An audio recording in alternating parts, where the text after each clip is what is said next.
Friends, आज हम पढ़ने वाले हैं क्लास 12 का एक मोस्ट इम्पॉर्टेंट टॉपिक जिसका नाम है बोहर का परमाणु मॉडल।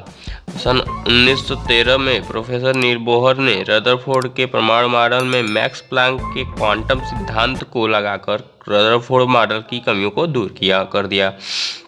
जो नील बोहर थे प्रोफेसर, उन्होंने रदरफोर्ड का जो परमाणु मॉडल था उनमें मैक्स प्लैंक के क्वांटम सिद्धांत को लगा के रदरफोर्ड की कमियों को क्या किया, दूर किया, जिसके लिए उन्हें निम्नलिखित 3 नई परिकल्पनाएं अथवा अभिग्रहित प्रस्तुत की। उन्होंने 3 अपनी नई परिकल्पनाएं प्रस्तुत की।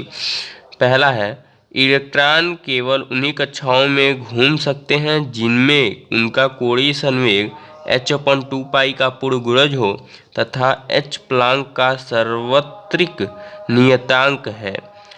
इलेक्ट्रॉन जो होते हैं सिर्फ उन्हीं कक्षाओं में घूम सकते हैं जिनमें उनका कोणीय संवेग h/2 पाई का पूर्ण गुणज हो, उसमें h/2 पाई का मल्टीपल हो, तथा h जो है वो प्लैंक का सार्वत्रिक नियतांक है। यदि इलेक्ट्रॉन का द्रव्यमान m है तथा वह r त्रिज्या कक्षा में v वेग से घूम रहा है और उसका जो त्रिज्या है, जो सेंटर से उसकी त्रिज्या है वो r है और उसका जो वेग है वो v है, तो उसका कोणीय संवेग जो होगा m भी r होगा। बोहर की इस परिकल्पना के अनुसार m भी r = n/h/2 पाई, h/2 पाई का इसमें गुणज होना चाहिए और ये n।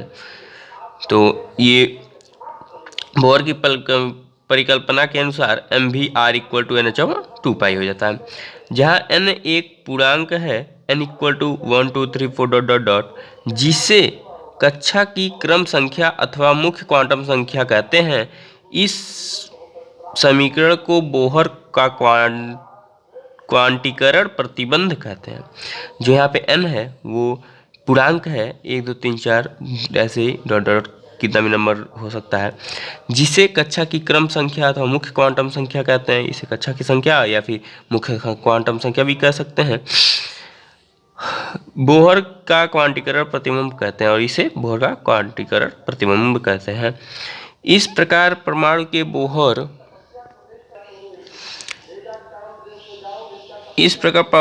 बोहर मॉडल में इलेक्ट्रॉन केवल कुछ निश्चित कक्षाओं वाली कक्षाओं में ही घूम सकते हैं, सभी कक्षाओं में नहीं।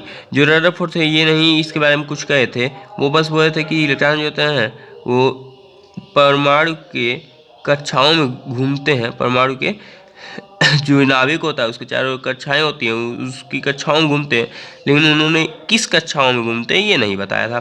तो वही बोहर ने ये निश्चित किया कि जो परमाणु होते हैं वो केवल कुछ ही कक्षाओं में घूम सकते हैं, सभी कक्षाओं में नहीं, और किस कक्षाओं में घूम सकते हैं जिसमें n/2 पाई का गुणज हो, h/2 पाई का गुणज हो।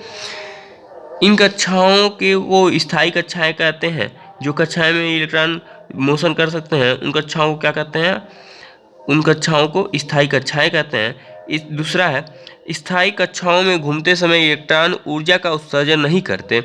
जो स्थायी कक्षाएं रहती हैं उनमें जब इलेक्ट्रॉन घूमते हैं, मोशन करते हैं, तो उसमें से ऊर्जा रिलीज नहीं करते, ऊर्जा का उत्सर्जन नहीं करते। यद्यपि उनमें अभिकेंद्रित त्वरण होता है, क्योंकि उसमें अभिकेंद्रित त्वरण होता है, अतः परमाणु का स्थायित्व बना रहता है और उस जो परमाणु है उसका स्थायित्व बना रहता है। अगर वो इलेक्ट्रॉन का उत्सर्जन करने लगे, अगर ये मान लीजिए इलेक्ट्रॉन है, ये इस कक्षा में मोशन कर रहा है, तो अगर ये ऊर्जा का उत्सर्जन करेगा धीरे धीरे इसकी एनर्जी खत्म हो जाएगी और ये क्या करेगा, नाभिक में गिर जाएगा, जिसके इसका जो स्थायित्व होगा वो खत्म हो जाएगा।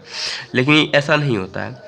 ऊर्जा का इलेक्ट्रॉन जो होता है ऊर्जा का उत्सर्जन नहीं करता है, जिसका उसका स्थायित्व बना रहता है। तीसरा था, जब परमाणु को किसी कारणवश बाहर से ऊर्जा मिलती है तो उसका कोई इलेक्ट्रॉन अपनी निश्चित कक्षा को छोड़कर किसी ऊंची कक्षा में चला जाता है। जैसे ये इलेक्ट्रॉन है, इसको अगर हम लोग बाहर से एनर्जी देंगे तो ये अपनी नीची कक्षा को छोड़ के ऊपर वाली कक्षा में चला जाता है। परमाणु की यह अवस्था उत्तेजित अवस्था कहलाती है। इस अवस्था को उत्तेजित अवस्था कहते हैं, जिसके हम इंग्लिश में एक्साइटेड स्टेट कहते हैं। इलेक्ट्रॉन ऊंची कक्षा में केवल 10⁻10 सेकंड के लिए ठहर सकता है। जो ऊंची कक्षा में इलेक्ट्रॉन एनर्जी पा के जाएगा, उसमें उस ऊंची कक्षा में केवल इलेक्ट्रॉन रुकेगा कितने टाइम के लिए? 10⁻8 सेकंड के लिए, जो बहुत कम समय है।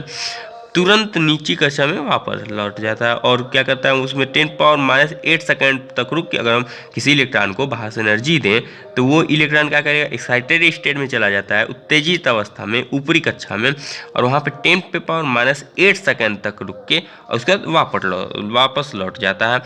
तथा लौटते समय विद्युत चुंबकीय तरंगों के रूप में ऊर्जा उत्सर्जन करता है। और जो उसको बाहर से एनर्जी मिली रहती है, उसको जब वो एक्साइटेड स्टेट से जब लौटता है तो उसमें क्या करता है, विद्युत चुंबकीय तरंगों के रूप में ऊर्जा उत्सर्जन करता है। यदि ऊंची कक्षा में इलेक्ट्रॉन की ऊर्जा E2 हो, यदि ऊंची कक्षा में इलेक्ट्रॉन की जो ऊर्जा है वो E2 है, तथा नीची कक्षा में E1 हो, मतलब जो ऊंची कक्षा है उसमें इलेक्ट्रॉन की जो ऊर्जा है वो E2 है, और जो नीची कक्षा है उसमें इलेक्ट्रॉन की जो ऊर्जा है वो E1 है, तो उत्सर्जित तरंगों की आवृत्ति भी निम्नलिखित समीकरणों के अनुसार होगी। तो जो आवृत्ति होगी, जो उत्सर्जित तरंग होगी, जो इलेक्ट्रॉन लौटेगा, तो उसकी जो आवृत्ति होगी वो इस अनुसार होगी। यहाँ पे आप देख सकते हैं HV = E2 - E1, तो V = E2 - E1 और H कहाँ चला गया, नीचे चला गया, तो V = E2 - E1 और अपन H।